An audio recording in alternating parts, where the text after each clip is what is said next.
In today's video, I'm going to show you how to train an agent to draft customer email responses in Hermes Agent. First, open Hermes Agent and go to the Give Hermes a Task box. Next, provide clear instructions describing how you want the agent to respond to customers. Include details such as your brand voice, level of professionalism, and preferred email structure. Then, tell the agent what types of inquiries it should handle, such as support requests, billing questions, refund inquiries, or general customer questions. You can also specify rules like keeping responses concise, being friendly and professional, and always ending with a helpful call to action.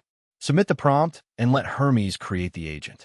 Then test it by providing sample customer emails and reviewing the generated responses. Refine the instructions as needed until the responses match your desired tone and style. And that's it.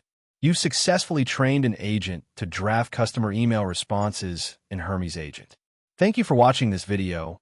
Please feel free to use the affiliate link in the description.